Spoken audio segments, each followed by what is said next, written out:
तो नमस्कार दोस्तों। आज का जो टॉपिक है हमारा वो एमपीपीएससी और व्यापम और यूपीएससी तीनों के लिए मतलब इक्वल इम्पोर्टेंट टॉपिक है। क्योंकि केमिस्ट्री इन एवरीडे जो टॉपिक है ये व्यापम के भी सभी एग्जाम्स में जहां पर साइंस आती है उसमें एक कॉमन टॉपिक है और इसके क्वेश्चंस पूछे जाते हैं। प्लस सिविल सर्विस के एग्जाम में इसको सिलेबस में भी जगह दी गई है। जैसे अभी एमपीपीएससी मेंस के एग्जाम में भी आप देखेंगे तो केमिस्ट्री इन एवरीडे लाइफ नाम से एक टॉपिक ही है पूरा। तो आज इसका एक पार्ट हमने बनाया है। इसको हमने एमसीक्यू के फॉर्म में नहीं बनाया है क्योंकि ये एमसीक्यू के फॉर्म में बनाना पॉसिबल नहीं था। तो एक डिस्क्रिप्टिव वीडियो बनाया है, छोटा ही वीडियो है और मुझे लगता है कि आपको काफ़ी हेल्पफुल होगा एग्जाम में आंसर तक पहुंचने के लिए। तो चलिए शुरू करते हैं, देखते हैं कि किस तरह के क्वेश्चंस जो है वो केमिस्ट्री से या हमारी डेली लाइफ में जो केमिकल्स इस्तेमाल हम लोग करते हैं उससे जो है वो आते हैं। चलिए देखते हैं। जो टॉपिक है हमारा वो है आर्टिफिशियल स्वीटनिंग एजेंट, यानी सरल भाषा में कहा जाए तो एक प्रकार की कृत्रिम शक्कर। देखिए बहुत सिंपल सी बात है कि हम शुगर रोजमर्रा की जिंदगी में खाते हैं और उसका सबसे कॉमन सोर्स होता है कार्बोहाइड्रेट। हमें ऐसा लगता है कि जो शक्कर हम लोग खा रहे हैं केवल वही हमारी मिठास के लिए उत्तरदायी है। लेकिन आपको आश्चर्य होगा कि जो हम चावल खाते हैं, जो हम दूध लेते हैं, जहां तक कि गेहूं में भी जो है वो शुगर होती है ना। और जितनी भी हम ये शुगर खा रहे हैं ये कई तरह की होती है। इसको जनरली अगर हम इसके केमिकल फार्मूले के हिसाब से देखें तो ये मोनोसेकेराइड, डाइसेकेराइड या पॉलीसेकेराइड फॉर्म में हो सकती है। जैसे सिंपल सी है कि ग्लूकोज है, तो ग्लूकोज एक मोनोसेकेराइड है, मतलब बहुत आसानी से डाइजेस्ट होने वाली शुगर जो है वो ग्लूकोज है। वही ग्लूकोज अगर हमको फ्रूट से मिल रहा है, मतलब कोई अगर हम मान के चलिए जूस पी रहे हैं किसी दुकान पर, और जूस से या फ्रूट का जो रस है, कोई भी फल का रस है या कोई फल के अंदर जो मिठास है, वो जो है वो ग्लूकोज की जगह नया नाम ले लेगी, उसको बोलेंगे फ्रैक्टोज, है ना। तो जैसे अगर हम बात करें मोनोसेकेराइड के ग्लूकोज या फ्रैक्टोज है, या डाइसेकेराइड जिसको अपन सुक्रोज और लैक्टोज कहते हैं, जैसे दूध में मिलने वाला जो प्रोटीन है उसमें हमको जो है वो शुगर मिलती है लेकिन वो डाइसेकेराइड फॉर्म में मिलती है। कुछ शुगर ऐसी है जो होती है जिनको हम डाइजेस्ट सीधे नहीं कर पाते, है ना। जैसे पॉलीसेकेराइड, जैसे स्टार्च से, जैसे अगर चावल को पकाया जाता है तो उसमें जो स्टार्च बनता है उससे, या उबले हुए आलू के अंदर जो शुगर होती है, या सेलुलोज जो है वो प्लांट्स में जो शुगर पाई जाती है, इसको शरीर सीधे डाइजेस्ट नहीं कर सकता कि मुंह में रखा और डाइजेस्ट हो गई। अब ये जितनी भी शुगर है, चाहे वो मोनोसेकेराइड हो, डाई हो या पॉलीसेकेराइड हो, प्रॉब्लम ये होती है कि शक्कर जब हम खाते हैं ना तो पर ग्राम कार्बोहाइड्रेट से हमको 4 कैलोरी एनर्जी मिलती है। अब बड़ा प्रश्न यहीं से खड़ा हो गया, जब वो 4 कैलोरी एनर्जी मिलेगी तो उस 4 कैलोरी को कहीं ना कहीं कंज्यूम तो करना पड़ेगा ना, खर्च तो करना पड़ेगा। अब हम लोगों की लाइफ स्टाइल ऐसी होगी, ना दौड़ते ना भागते ना एक्सरसाइज करते, घूमना फिरना भी लगभग लोगों ने छोड़ दिया, तो ओबेसिटी एक समस्या आने लगी, मोटापा, डायबिटीज एक नई समस्या आने लगी। यानी क्यों है? क्योंकि जितनी शरीर को शक्कर चाहिए उससे ज्यादा शरीर को दे रहे हैं हम लोग। खा तो रहे 4 चम्मच, लेकिन उतना मतलब 4 चम्मच में अगर मान के चलिए आपको, जैसे सपोज मान के चलिए 100 कैलोरी मान लो आपको मिल रही, अब उनको बर्न कर रहे हो क्या, जला रहे हो क्या? जलाने का मतलब है कहीं एक्सरसाइज कर रहे हो क्या? नहीं कर रहे। तब जरूरत महसूस हुई ऐसी शुगर की जिनसे आपको कैलोरी ना मिले लेकिन वो मीठी लगे, यानी मिठास तो हमको चाहिए चाहिए किसी ना किसी रूप में। तब दुनिया में आई आर्टिफिशियल स्वीटनिंग एजेंट। तो इसमें कई तरह के स्वीटनर्स इस्तेमाल किए जाते हैं। जैसे सामने स्क्रीन के ऊपर आपको कुछ फोटो दिख रहे हैं, ये सब जो है वो आर्टिफिशियल स्वीटनर्स हैं। कुछ प्लांट्स भी हैं, जैसे जबलपुर के आसपास इसकी खेती होती है स्टीविया की। इसकी पत्ती बहुत मीठी होती है, घर में अगर किसी को डायबिटीज है तो ये पौधा घर में लगा सकते हैं। इसकी पत्तियां सुखा कर उसका इस्तेमाल भी जो है, उसका पेस्ट वो बना लीजिए पाउडर, और वो शक्कर के रूप में इस्तेमाल करिए। तो वो आपको डायबिटीज से भी बचाएगा और बढ़िया की बढ़िया जो है वो आर्टिफिशियल स्वीटनर आपका घर में बिना कोई खर्चे के जो है वो तैयार हो गया। तो दुनिया में ऐसे कई तरह के अगर कहा जाए केमिकल्स इस्तेमाल, ये सब केमिकल है ना, ये रसायन है, ध्यान रखिएगा, इस्तेमाल किए जाते हैं जो शक्कर के एक सब्स्टिट्यूट का काम करते हैं। इनसे हमें कैलोरीज नहीं मिलती जनरली, ठीक है, मतलब ना के बराबर कैलोरीज जो है वो देते हैं। इसीलिए जो है वो इनको जिनको लगता है कि यार हम एक्सरसाइज नहीं करते, हमें बहुत ओबेसिटी हो रही है या डायबिटीज है अगर किसी को, ठीक है, तो उसके लिए ये बहुत एक अच्छा मतलब अगर कहा जाए वरदान ही है। तो सबसे ज्यादा जो है वो दुनिया में जो इस्तेमाल होते हैं वो होते हैं, एक तो होता है एस्प्रोमेटम। ये मतलब अगर कहा जाए शक्कर से लगभग 100 गुना मीठा होता है। लेकिन दुनिया भर में सबसे चर्चित जो है वो है सैक्रीन। ठीक है, सैक्रीन, क्योंकि सैक्रीन जो है, जैसे मान के चलिए 1 चम्मच सैक्रीन 550 गुना मीठा होगा। मतलब समझ लीजिए अगर नॉर्मल शक्कर की जितनी मिठास है उससे 550 टाइम मीठा होता है। तो सुक्रोलोज, एलिटेम, सैक्रीन, ये और स्टीविया, स्टीविया जरूर याद रखिएगा आप, है ना। ये मतलब कोई पूछेगा कि स्टीविया क्या है, तो स्टीविया एक प्रकार का एक प्लांट होता है, और इस प्लांट की लीव्स का इस्तेमाल जो है वो आर्टिफिशियल स्वीटनर के रूप में जो है वो किया जाता है। तो इस तरह से अगर कहा जाए कि आज के समय में स्टीविया हुआ, चाहे अगर कहा जाए जाइलिटॉल है, एक जाइलिटॉल करके भी मतलब अगर कहा जाए केमिकल आता है, मतलब रसायन, जिसका इस्तेमाल हम आर्टिफिशियल स्वीटनर के रूप में करते हैं। तो ये सब जो है वो, अब इस पे प्रश्न क्या आते हैं, बहुत सिंपल से आते हैं। सैक्रीन क्या है, तो आर्टिफिशियल स्वीटनर है। स्टीविया के पौधे का इस्तेमाल किन रोगियों को करना चाहिए, तो जिनको डायबिटीज है उनके लिए तो अमृति है यहाँ पर अगर कहा जाए। या आपको एक लिस्ट दे देगा, जैसे आपको दे देगा कि सैक्रीन दे दिया, सुक्रोलोज दे दिया, स्टीविया दे दिया, एस्पार्ट्रैम दे दिया, वो पूछेगा कि भाई ये सब क्या है, तो आपको पता होना चाहिए कि सब आर्टिफिशियल जो है वो स्वीटनर एजेंट है। या वो पूछ सकता है कि कार्बोहाइड्रेट से पर ग्राम कितनी जो है वो अगर कहा जाए एनर्जी मिलती है, तो 4 कैलोरी मिलती है। हम बहुत अच्छे से जानते हैं कार्बोहाइड्रेट और प्रोटीन दोनों 4 कैलोरी पर ग्राम ऊर्जा दे रहे हैं आपको, और फैट जो है वो 9 कैलोरी पर ग्राम दे रहा है। तो इसमें उलझन यही है कि फैट तो ऐसे भी, अगर आपको ओबेसिटी है, डायबिटीज है, या आपको लग रहा है कि शरीर के अंदर जितनी शक्कर हमको चाहिए उससे ज्यादा मिल रही है, तो फैट को थोड़ा सा अवॉइड कर दो, कार्बोहाइड्रेट और प्रोटीन खाओगे तो चल जाएगी। तो कार्बोहाइड्रेट, प्रोटीन, और यहाँ पर, और तीसरा जो सबसे आखिरी मैंने बताया कि वो क्या आएगा, कि आपसे पूछ लेगा, जैसे अभी मैंने क्या कहा था कि जो फ्रूट्स हैं यानी जो फल हैं उनमें कौन सी शक्कर होगी, तो आपको पता होना चाहिए कि फ्रूट जो होंगे उनके अंदर जो शक्कर मिलेगी, उस शक्कर को हम लोग बोलेंगे फ्रैक्टोस, ये याद रखिएगा। तो कोई पूछेगा कि फ्रैक्टोस क्या है, तो फ्रूट शुगर, फलों से मिलने वाली शक्कर को फ्रक्टोज कहेंगे। और तीसरा, हमेशा जब आप कोई भी एग्जाम दें व्यापम का, पीएससी का, एक चार्ट जरूर याद रखिए, है ना, शुगर के बॉन्ड के, क्योंकि जनरली ग्लूकोज का फार्मूला क्या होता है, C6H12O6 होता है। इसी को हम आम भाषा में मोनोसेक्राइड कहते हैं। तो अगर हम इसको मोनो जो है वो अगर कहा जाए सेकेराइड फॉर्म में लें, यहाँ पर अपन लिख दें मोनोसेक्राइड्स, दूसरा जो है वो अगर हम इसको डाई ले लें, और तीसरा जो है हम क्या कर दें, पॉली ले लें सबके साथ, तो कम से कम आपको एक एक दो दो एग्जाम्पल इसके पता होना चाहिए। जैसे मोनोसेक्राइड का सबसे कॉमन है ग्लूकोस, आप मुंह में रखोगे, नीचे पेट में जाने की जरूरत नहीं, स्टमक में, मुंह में डाइजेस्ट हो जाता है ग्लूकोज, इतना कॉमन अगर कहा जाए, एक ही जो है वो शुगर मॉलिक्यूल है ना उसमें, तो ग्लूकोज तो डाइजेस्ट करने में कोई दिक्कत ही नहीं। फ्रैक्टोस, फ्रूट, तो कोशिश करोगे फ्रूट शुगर ही लिया जाए यहाँ पर अगर कहा जाए, ये हो गया।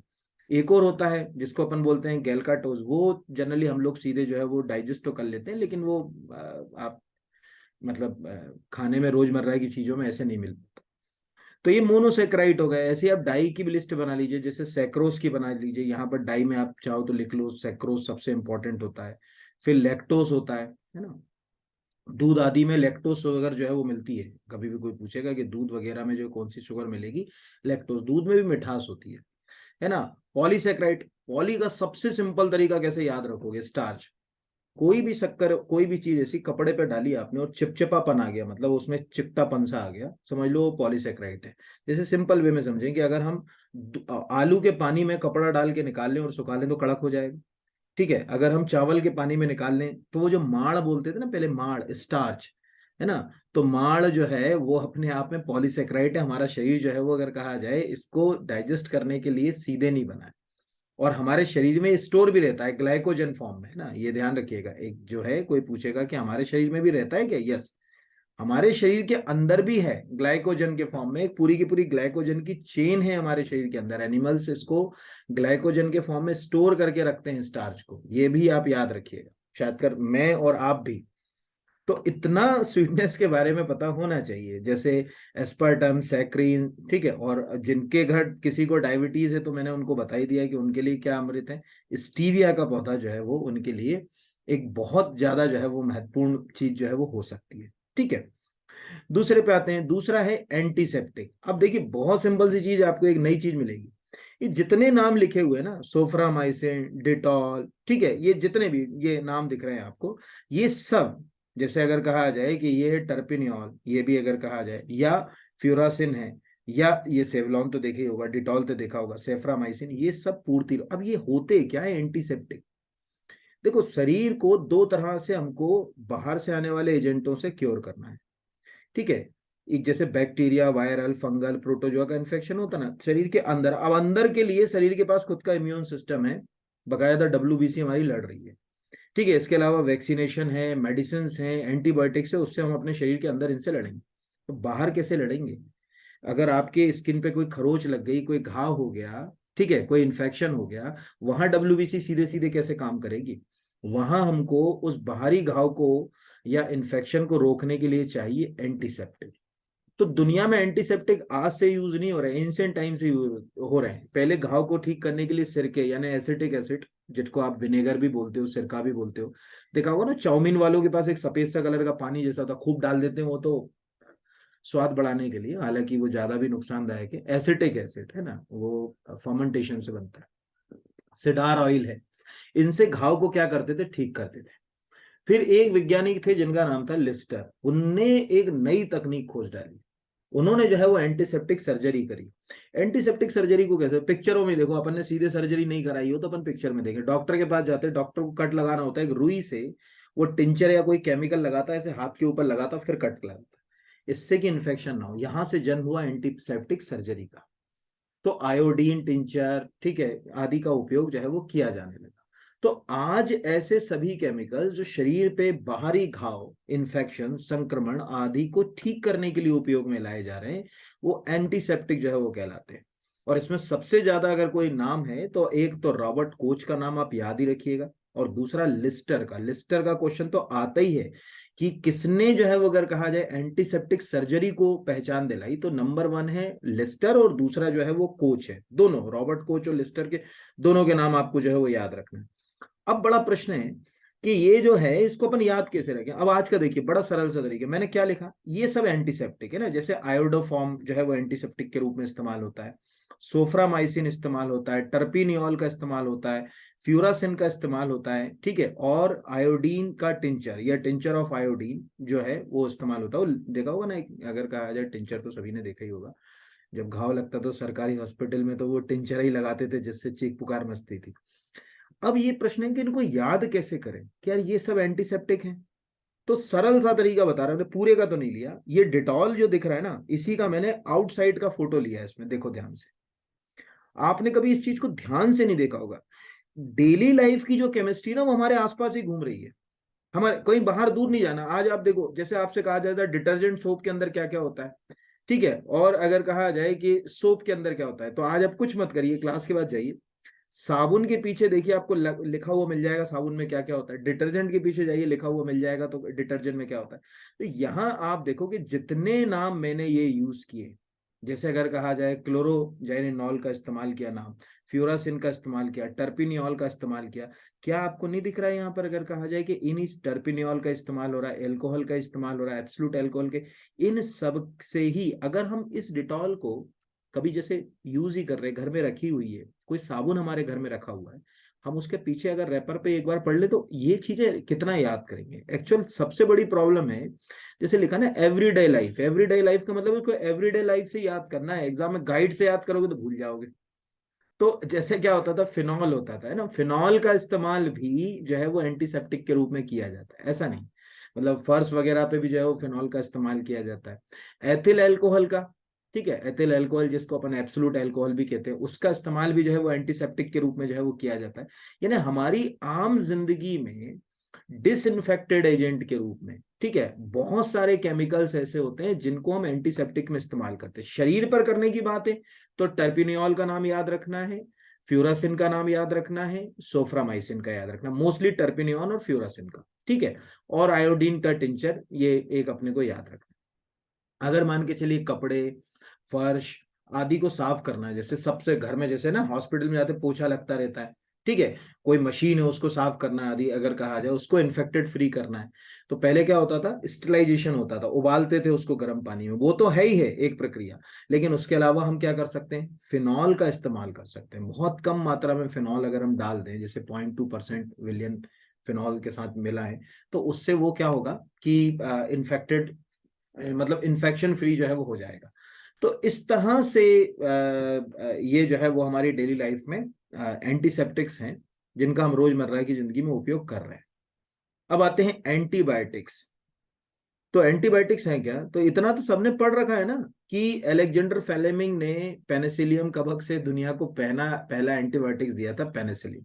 तब से हम इसका जो है वो इस्तेमाल कर रहे हैं, एंटी जो है वो बायोटिक्स का। आज भी एंटीबायोटिक्स हम लोग इस्तेमाल करते हैं। अब है क्या, समझिए, देखिए, एंटीबायोटिक्स, एंटी का मतलब होता है रोकना, बायो मतलब होता है जीवन। जीवन को रोकने वाले तत्व हैं ये। लेकिन किसका जीवन? जीवाणु का, ठीक है, और कवक का। जनरली एंटीबायोटिक सीधे वायरस को खत्म नहीं करते, इनको तैयार ही बैक्टीरिया या फंजाई से यानी कवक से किया जाता है। ठीक है, ये मतलब याद रखिएगा कि एंटीबायोटिक्स को तैयार करने के लिए हम जनरली बैक्टीरिया इस्तेमाल करते हैं या कवक का कोई रूप, जैसे मोल्ड जो होती है वो एक कवक होती है, ईस्ट जो होता है वो एक कवक होता है। इन सब से हम एंटी जो है वो अगर कहा जाए बायोटिक्स तैयार करते हैं। तो एंटीबायोटिक्स तो इतने कॉमन है कि आज भी कहीं कहीं कोई इन्फेक्शन होता है तो डॉक्टर सबसे पहले एंटीबायोटिक्स ही लिखता है हमको। तो इन दवाओं का उपयोग किया जाने लगा। धीरे धीरे हमारी जिंदगी में कई तरह के एंटीबायोटिक्स चर्चा में आ गए। दो तीन तो आपको मालूम ही होगा, जैसे टेट्रासाइक्लिन है, एरिथ्रोमाइसिन है। तो इन एंटीबायोटिक्स को क्या करा जाता है, दो तरह से क्लासिफाई किया जाता है। पहला, जैसे जीवाणुनाशी, इसका क्या मतलब हुआ? ये क्या करते हैं, बैक्टीरिया को खत्म ही कर देते हैं। जैसे पेनिसिलिन, अगर आप किसी को एंटीबायोटिक्स जो है वो दिया जा रहा है, तो ये मान के चलिए कि वो पूरे के पूरे जो है वो बैक्टीरिया को क्या कर देगा, खत्म ही कर डालेगा। ये आप जो है वो याद रखिएगा। दूसरा, अगर कहा जाए कि जो बैक्टीरिया कवक आदि की ग्रोथ को क्या कर दे, रोक दे, मतलब खत्म नहीं करे, उसकी ग्रोथ को, यानी जितने उनकी ग्रोथ को रोक देगा, तो उसको जो है वो अगर कहा जाए जीवाणु निरोधी कहा जाए। तो इसमें अगर कहा जाए ग्रोथ को रोकने के लिए सबसे कॉमन एंटीबायोटिक्स इस्तेमाल होता है एरिथ्रोमाइसिन, और खत्म करने में सबसे कॉमन इस्तेमाल होता है वो आपका पेनिसिलिन। तो ये एक याद रखिएगा। अब कई बार ये आता है कि यार एंटीबायोटिक्स, जैसे अभी अपन बात कर रहे हैं कि सीधे वायरस को थोड़ी मार रहे हैं, ये तो सीधे बैक्टीरिया या फंगल इन्फेक्शन को खत्म कर रहे हैं। फिर अगर कहा जाए कि कोविड हुआ लोगों को तो डॉक्टरों ने एंटीबायोटिक्स क्यों लिख दिया, ये भी एक बड़ा प्रश्न है। तो हमेशा ध्यान रखिए, हमारा इम्यून सिस्टम है, एक समय पे कितनी जगह लड़ेगा यार। एक ऑलरेडी जो है वो बैक्टीरिया ने इन्फेक्शन कर दिया शरीर पे, उससे भी लड़ना है उसको, जैसे यहाँ पर। और दूसरा, कोविड का संक्रमण हो गया, तो डॉक्टर कह रहा है कि यार बैक्टीरिया से या फंगल इन्फेक्शन है ना, उससे लड़ने के लिए एंटीबायोटिक्स दो। एंटीबायोटिक्स का काम है कि वो लड़े इधर, और इधर आपके इम्यून सिस्टम को कहा कि आप भाई तुम उधर लड़ो पूरा। तो उससे क्या होगा, रिकवरी जो होगी वो क्या होगी, बहुत तेजी से जो है वो होना शुरू हो जाएगी। तो आजकल जो है वो अगर कहा जाए, हालांकि एंटी जो है वो अगर कहा जाए बायोटिक्स आज इतना कॉमन हो गया है कि डॉक्टर इतनी ज्यादा लिखने लगे हैं। उल्टी हुआ, दस्त हुआ, सर्दी जुकाम, इनमें सबसे ज्यादा अगर कहा जाए एंटीबायोटिक्स लिखी जा रही हैं। बट ये मुझे लगता है कि अच्छा भी नहीं है। बहुत ज्यादा अगर कहा जाए एंटीबायोटिक्स का हम लोग इस्तेमाल करें तो वो भी नुकसान जो है वो हमको जो है वो कर सकती है ना।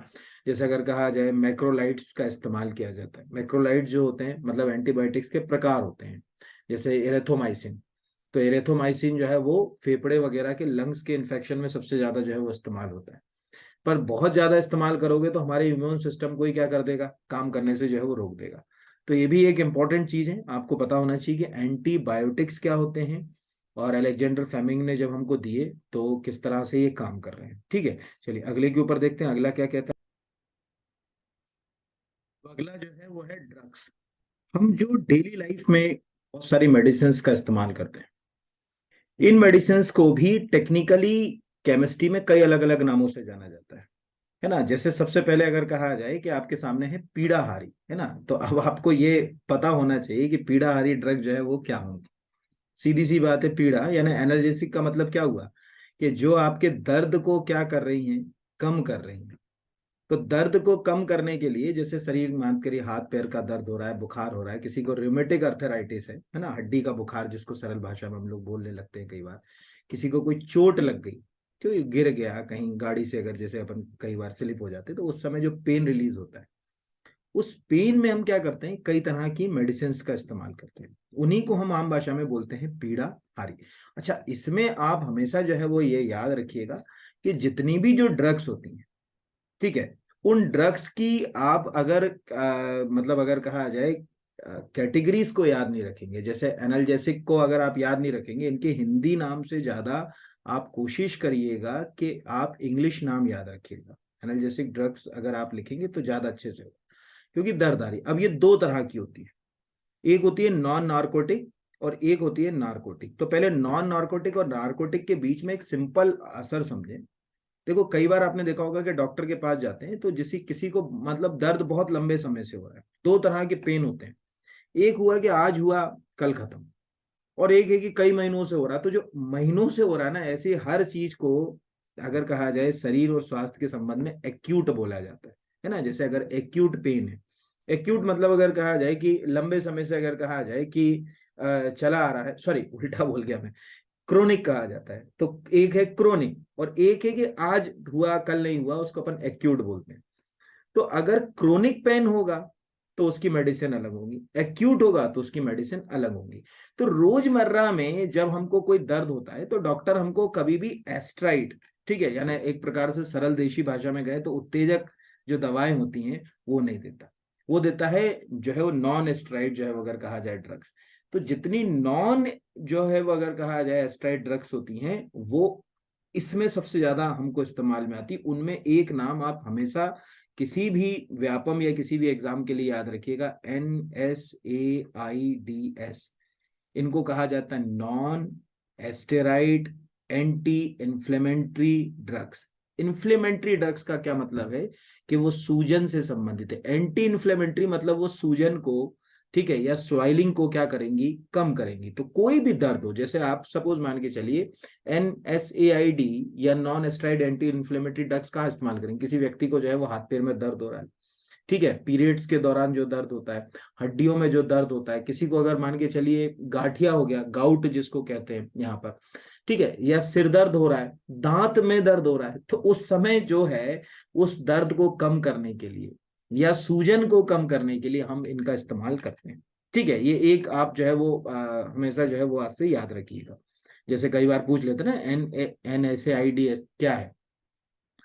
अब जो हमारी मेडिसिन है ना, ये भी दो तरह की होती है। ये क्वेश्चन बहुत आते हैं एग्जाम में। पहला हो रहा है नॉन नॉर्कोटिक। देखिए रहा नॉर्कोटिक से तो समझ ही गए होंगे कि अरे बाप रे, मतलब नॉर्कोटिक वालों ने छापा मार दिया, वैसे दिमाग चलता है ना।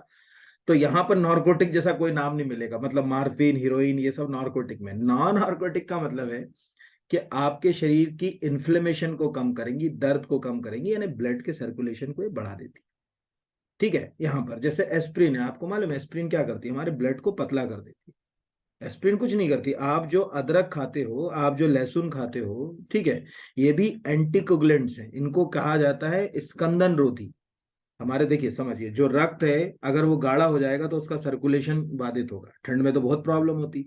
तो किस्मत हमारी देखिए कि हमारे पूर्वज ठंड के समय में वो चीज ऐसे ही खा रहे हैं जो रक्त को पतला करें। जैसे हम ठंड के समय में अदरक का प्रयोग बहुत ज्यादा करते हैं, ठीक है, लहसुन का प्रयोग बहुत ज्यादा करते हैं, ठीक है। ये सब चीजों का इस्तेमाल हम लोग ठंड में क्यों ज्यादा करते हैं?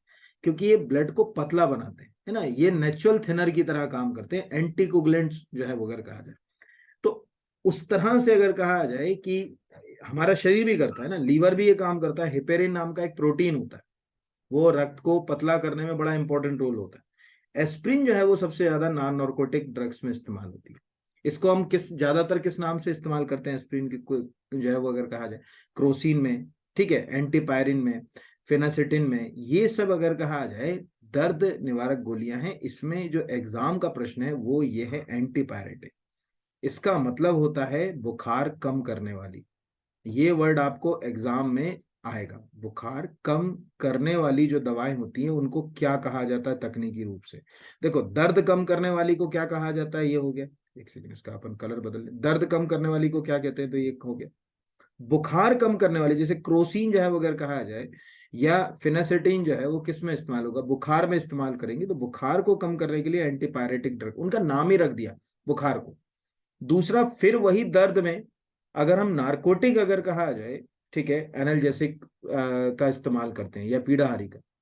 तो ये मतलब जैसे कहते हैं ना कि क्रोनिक जो है अगर किसी को पेन है, बहुत लंबे से समय से आ रहा है, तो इसमें क्या होता है कि व्यक्ति को जैसे बहुत दर्द होता है तो उस समय उसको थोड़ा रिलैक्स करने के लिए, जैसे उसको नींद आ जाए, आलस आने लगे, उसमें हम हीरोइन का, कोडीन का, मार्फिन का बहुत ज्यादा इस्तेमाल करते हैं।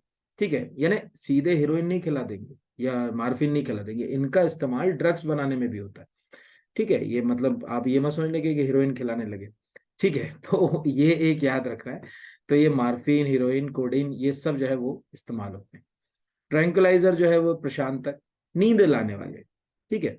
आपने देखा होगा ना, जानवर को जो है वो अगर कहा जाए ट्रैंकुलाइजर का इस्तेमाल करते हैं, वो एक इंजेक्शन जैसा आता है, उस पर मार देते हैं, थोड़ी देर में वो बेहोश हो जाते हैं। इनका काम क्या होता है, ये जनरली क्या करती है, दिमाग को थोड़ा शिथिल कर देती है। ठीक है, यहाँ पर तो अगर कोई व्यक्ति डिप्रेशन में है, ठीक है, स्ट्रेस में है, अवसाद में है, तो वो इन मेडिसिन का जो है वो उपयोग उसके लिए किया जाता है ना। कोई इसमें मन से ना ले लेना भैया कभी। ठीक है, ये डॉक्टर तय करते हैं कि क्या है। ये नॉर्मल अगर हम बात करेंगे, जो हम टॉपिक डिस्कशन कर रहे हैं, ये 12th क्लास का एनसीईआरटी का टॉपिक है, बट ये एग्जाम्स में हर साल आ रहा है और एसएससी व्यापम सब में आता है। तो उसमें आपसे ये मेडिसिन नहीं पूछता है, वो एक आधी पूछता है, लेकिन आपसे पूछता है कि जो ट्रैंकुलाइजर मेडिसिन होती है उनसे क्या होता है। तो उनसे हम कह सकते हैं कि हाँ, नींद आती है। इसमें सबसे ज्यादा क्या इस्तेमाल होती है, तो इसमें सबसे ज्यादा जो है वो मेप्रोमेटम जो है वो उसका इस्तेमाल किया जाता है। ठीक है, तो ये अपने को ये याद रखना है। दूसरा है निद्रा, वो जिनका काम नींद के लिए किया जाए, है ना, सबसे ज्यादा बैरोनल, ठीक है, और सेकोनल। ये हमेशा याद रखें, बैनोरल और सेकोनल को जो है वो बनाया जाता है, इसमें होता है बारबिट्यूरेट एसिड। ये आज से याद रखिएगा, ये अपने आप में कोई पूछेगा कि बारबिट्यूरेट क्या है, तो बारबिट्यूरेट एक एसिड है, उससे हम तैयार करते हैं सेरोटोनिन, बैलियम और बैरोनल। इनको अगर इस्तेमाल किया जाता है तो व्यक्ति को इससे नींद आती है।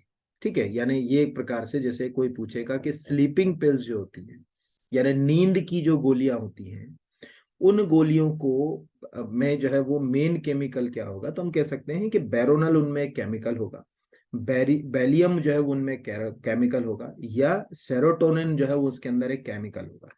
तो उससे व्यक्ति को क्या होता है, हल्की सी नींद आना जो है वो शुरू हो जाती है। तो ये मतलब अब प्रश्न क्या है, देखिए सबसे बड़ा चैलेंज तो ये है ना कि प्रश्न क्या बनेंगे। प्रश्न तो यही पूछेगा कि बारबिट्यूरेट एसिड का इस्तेमाल काय में किया जाता है, तो आपको लिख देगा कि भाई जो है वो किस तरह की मेडिसिन, आप कहोगे नींद वाली जो मेडिसिन। या आपको दे दिया कि इनमें से कौन सी जो है वो निद्राकारी जो है वो औषधि के रूप में जो है वो उपयोग की जाती है, तो जो है वो सेरोटोनिन हो सकती है, बैलियम हो सकती है, बैरोनल हो सकती है। ये इस तरह से जो है वो प्रश्न जो है वो एग्जाम वाले पूछते हैं, और ये आ ही रहे हैं, जो है व्यापम में भी आ रहे हैं, और जो है वो अगर कहा जाए पीएससी जो है वो अगर कहा जाए कि मेंस में भी आ रहे हैं, सभी में ये क्वेश्चन जो है वो आपसे जो है वो पूछे जा रहे हैं। ठीक है, चलिए अगले क्वेश्चन की ओर बढ़ते हैं, देखते हैं अगला क्या मतलब सॉरी क्या टॉपिक है इसके अंदर। अगला क्वेश्चन जो है वो है एनेस्थेटिक्स या निश्चेतक। सुना ही होगा कि क्लोरोफॉर्म का तो सबसे कॉमन एक एनेस्थीसिया के रूप में इस्तेमाल दुनिया में हो ही रहा है। एक्चुअल देखिए एनेस्थीसिया है क्या, मतलब देखिए शरीर के किसी भाग को की संवेदना को अपने को थोड़ी देर के लिए कम करना, यानी सुन, देसी भाषा में कहे कि सुन्न करना उसको, या मान के चलिए बेहोश करना हो किसी व्यक्ति को। तो दोनों स्थितियों में हम एनेस्थीसिया का जो है इस्तेमाल करते हैं, और आज से यूज नहीं हो रहा। ये हमेशा याद रखिएगा कि विलियम मॉर्टन जो थे, उन्होंने 1846 में जब डाई एथिल ईथर को पहली बार उपयोग किया, तब से जो है वो एनेस्थीसिया का इस्तेमाल हो रहा है, विलियम मॉर्टन ने। यानी कोई पूछेगा कि पहली बार किसने यूज किया, तो विलियम मॉर्टन ने जो है वो 1846 में डाई एथिल ईथर, या मैं लिख दे रहा हूँ, वो बहुत इंपॉर्टेंट क्वेश्चन है। ठीक है, यहां पर लिख लेते हैं अपन, विलियम मॉर्टन। तो विलियम मॉर्टन ने इस्तेमाल किया था, उसका नाम था डाई एथिल ईथर। ठीक है, ये, लेकिन ये डाई एथिल ईथर हम लोगों ने सुना नहीं, यानी हमारे दिमाग में तो है यार, हमने तो कभी नहीं सुना डाई एथिल ईथर के बारे में ज्यादा। आपने किसके बारे में सुना, आपने सुना क्लोरोफॉर्म क्या, तो क्लोरोफॉर्म जस्ट इसके एक साल के बाद, इन्होंने 1846 में जो है वो दुनिया को डाई एथिल ईथर दिया, समझ। क्लोरोफॉर्म इसके एक साल के बाद जेम्स सैमसन ने, तो जेम्स यहां पर लिख दे रहा हूं, जेम्स सैमसन, सैमसन, इनने जो है वो क्लोरोफॉर्म को एक निस्तेचक के रूप में या एनेस्थेटिक के रूप में इस्तेमाल किया था। तो तब से जो है वो क्लोरोफॉर्म का इस्तेमाल एक एनेस्थेटिक के रूप में जो है वो किया जा रहा है। आज ऐसा नहीं है कि केवल यही है, जहां तक कि लाफिंग गैस का इस्तेमाल, ठीक है, आपको मालूम है ना, हंसाने वाली जो है वो अगर कहा जाए कि गैस जो होती है नाइट्रस ऑक्साइड, लाफिंग गैस भी जो है वो अगर कहा जाए एनेस्थेटिक के रूप में इस्तेमाल होती है।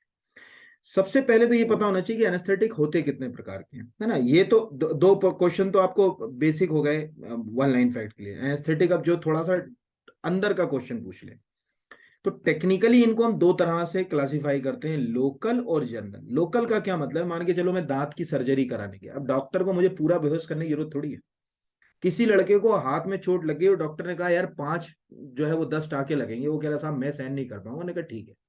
तो अगर शरीर के किसी स्पेसिफिक हिस्से को हमको संवेदनाहीन करना है, मतलब शून्य करना है, जैसे दांत को शून्य करना है हाथ या पैर की सर्जरी में, या शरीर के किसी हिस्से की सर्जरी यानी जिसमें कुछ समय लग रहा है, तो हम लोकल एनेस्थेटिक का इस्तेमाल कर सकते हैं वहां पर, यानी उतने ही हिस्से के ऊपर उस एनेस्थेटिक मटेरियल का क्या होगा, असर। लेकिन अब सर्जरी लंबी है। सपोज मान के चलिए किसी व्यक्ति का हार्ट का ऑपरेशन हो रहा है, किडनी का ऑपरेशन हो रहा है, या मान के चलिए कोई लंबा जो है वो अगर कहा जाए सर्जरी प्रोसेस चल रहा है, तब शरीर को बेहोश करना पड़ेगा, मतलब उसको निद्रा में ले जाना पड़ेगा।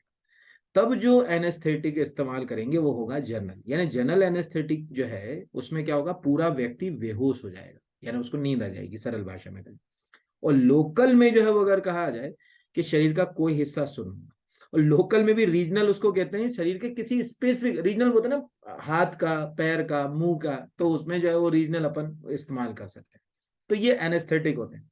और भी इनके कई प्रकार होते हैं, जैसे जस्ट इसके ऊपर अपन ने क्या टॉपिक देखा, नींद वाली जो दवाएं होती है उनको सेडेशन मेडिसिन कहते हैं ना। तो सेडेशन अगर लिख दे कोई कि भाई सेडेशन जो है वो अगर कहा जाए कैसे एनेस्थेटिक होंगे, तो ये वो मतलब अगर कहा जाए एनेस्थेटिक होंगे जिनका उपयोग से आदमी को नींद आ जाए। ठीक है, तो सपोज मान के चलिए एक ट्यूब लगा दी और उसके थ्रू जो है वो, जैसे छोटे बच्चों को मास्क के थ्रू दे दिया जाता है, ठीक है, उससे वो थोड़ी देर के लिए अगर कहा जाए नींद आ जाए, फिर डॉक्टर जो सर्जरी वर्जरी करता है थोड़े समय के बाद व्यक्ति को जो है वो जो है वो मतलब होश जो है वो आ जाता है। तो इस तरह से संवेदना में, मतलब सरल भाषा में कहें कि आपको संवेदना में जब जो है वो अगर कहा जाए कमी के लिए बात करें, तो जो विलियम मॉर्टन का जो है वो, अच्छा विलियम मॉर्टन भी दांतों के डॉक्टर थे, ये भी एक बड़ी अनोखी बात है कि कोई पूछेगा भाई विलियम मॉर्टर जो थे उन्होंने एनेस्थेटिक का इस्तेमाल, तो उन्होंने लोकली एनेस्थेटिक का ही यूज किया होगा उस समय, डाइएथिल ईथर को। तो दांत के वो डॉक्टर थे, तो उन्होंने कहा यार दांत निकालने के लिए जो है वो पूरा बेहोश करने की जरूरत नहीं यहाँ पर। तो इस तरह से आज हम बहुत सारे तरीके का एनेस्थेटिक इस्तेमाल कर रहे हैं। मेरे हिसाब से 3-4 नाम आपको जो है वो पता होना चाहिए। जैसे पहले क्लोरोफॉर्म का नाम आपको पता होना चाहिए, दूसरा जो है वो लाफिंग गैस का इस्तेमाल भी किया जा सकता है, तीसरा जो है वो डाई एथिल ईथर का जो है वो अगर कहा जाए, और एक होता है पेंटोथल सोडियम, है ना, पेंटोथल सोडियम जो होता है उसका इस्तेमाल भी, वो भी लिख लीजिएगा कि भाई पेंटोथल सोडियम जो होता है उसका इस्तेमाल काय के लिए किया जाता है, तो हम कह सकते हैं कि हाँ भैया वो एनेस्थेटिक के रूप में जो है उसका इस्तेमाल किया जाता है। ठीक है, तो ये एग्जैक्टली अगर कहा जाए अपने को जो है वो याद रखना है। ठीक, बढ़े आगे, चलिए अगले के ऊपर देखते हैं कि अगला क्या इसमें, मतलब ये छोटे क्वेश्चन याद रखना, James Samson, William Morton, diethyl ether जो अभी मैंने बोले हैं वो सब, इन्हीं में से कोई क्वेश्चन जो है वो बनेगा। अगला आता है एंटासिड। इसको तो कभी ना कभी आप में से किसी ने जो है वो यूज किया ही होगा। एंटासिड का इस्तेमाल तो हमारी आम जिंदगी में रोज होता है। देखो जो हमारा अगर कहा जाए शरीर है, हम रोजमर्रा की जिंदगी में जो भी चीजें खा रहे हैं उसको हमारा स्टमक डाइजेस्ट कर रहा है, और हमारे स्टमक में एक स्ट्रॉन्ग एसिड है। ठीक है, उस स्ट्रॉन्ग एसिड को हम आम भाषा में बोलते हैं हाइड्रोक्लोरिक एसिड। ठीक है, यहाँ पर उसको सिंपल भाषा में हम लोग हाइड्रोक्लोरिक एसिड के नाम से जानते हैं। और हाइड्रोक्लोरिक एसिड हमेशा जो है वो एक स्ट्रॉन्ग एसिड में आएगा, क्योंकि उसकी जो पीएच वैल्यू होती है वो लगभग 1.5 से 3 के बीच तक होती है, मतलब स्टैंडर्ड इज 1.5, इसलिए वो स्ट्रॉन्ग एसिड। अब सपोज मानिए चलिए अगर एसिड अमाशय में बढ़ जाएगा, तो उससे 2-3 प्रॉब्लम होती हैं कि जब वो, ठीक है, एसोफेगस से ऊपर आ जाता है तो मुंह में आपने देखा होगा कि जो छाले आते हैं, तो डॉक्टर सबसे पहले बोलता है यार तुम्हारा मतलब पाचन वाचन ठीक है कि नहीं, क्योंकि वो एसिड क्या हो गया, रिफ्लेक्स होके मुंह में आ गया। या अगर कहा जाए कि गैस बनना, अल्सर होना, ठीक है, एक और प्रॉब्लम होती है जिसको सीने में जलन, अंग्रेजी में उसको हार्ट बर्न कहते हैं। ये सब छोटी मोटी प्रॉब्लम्स हैं, लेकिन ये कई बार अगर कहा जाए बड़ी गंभीर समस्या पैदा करती है। जस्ट लाइक गैस्ट्रिक अटैक, अगर किसी व्यक्ति को गैस बहुत बन जाए और वो इतना दबाव डाले आपके स्टमक से ऊपर की ओर सीने पे डायफ्राम से कि उससे व्यक्ति को स्ट्रोक आ जाए, यानी अटैक आ जाए, तो उसको गैस्ट्रिक अटैक कहा जाता है। ऐसी स्थिति में हम क्या करें, मतलब उस हाइड्रोक्लोरिक एसिड को जो है वो कम करने के लिए हम जो है वो क्या तरीका जो है वो इस्तेमाल करें। तो हम कुछ ऐसे केमिकल्स का इस्तेमाल करते हैं जो उसकी एसिडिटी को या अम्लता को कम करें, यानी सिंपल वे में कहा जाए उसको न्यूट्राइज करने का काम करें। इन्हीं मटेरियल्स को हम जो है वो अगर कहा जाए एंटासिड के नाम से जानते हैं। और एंटासिड में कुछ याद रखो ना रखो, आज घर में कोई भी एंटासिड हो, ये एंटासिड जैसे रखा हो या ये रखा हो, हर एक के ऊपर एक वर्ड लिखा होगा मिल्क ऑफ मैग्नीशिया यानी मैग्नीशियम हाइड्रोक्साइड। ये सबसे कॉमन एंटासिड है, यहां पर लिख दे रहा हूं ना, मैग्नीशियम हाइड्रोक्साइड, मैग्नीशियम हाइड्रोक्साइड। ये कोई पूछेगा कि मैग्नीशियम हाइड्रोक्साइड का क्या काम है, तो ये एक, इसको मिल्क ऑफ मैग्नीशिया कहते हैं, यानी इसको जैसे इसका जो सॉल्यूशन है वो दूध जैसा गाढ़ा दिखता है, इसलिए इसका नाम क्या पड़ गया, मिल्क ऑफ मैग्नीशिया।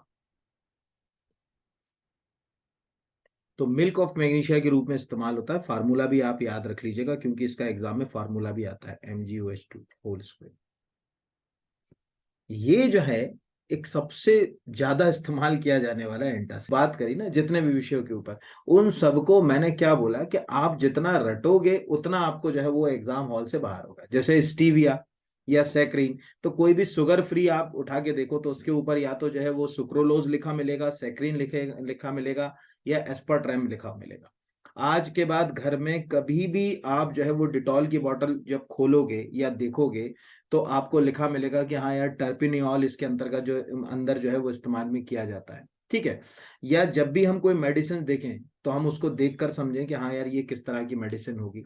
तो इनके क्वेश्चन जो मैंने आज बताया ना, इसी से लिंक करके जो है वो क्वेश्चन जो है वो बनते हैं। तो बहुत धन्यवाद। मुझे लगता है कि आपको शायद एक आध कोई क्वेश्चन इससे एग्जाम में हेल्प कर जाए, क्योंकि ये बहुत कॉमन जो है वो टॉपिक है। और इसी से संबंधित एक और अभी वीडियो बनाऊंगा मैं, उसमें MCQ में बहुत सारे आप जो है वो डेली लाइफ केमिस्ट्री के कंपाउंड ले लेंगे, कम से कम 30-35 एक साथ ही ले लेंगे उसमें। तो पूरा वो टॉपिक जितने भी एग्जाम्स होते हैं जिनमें साइंस वाला ये टॉपिक पूछा जाता है, वो आपसे सबसे जो है वो अगर कहा जाए एक साथ ही जो है बन जाएगा। बहुत शुक्रिया, बहुत धन्यवाद, और चैनल को सब्सक्राइब कीजिए।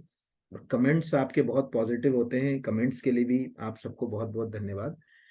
चलिए नेक्स्ट वीडियो के साथ फिर एक बार मिलेंगे आप सभी के साथ। धन्यवाद सभी को।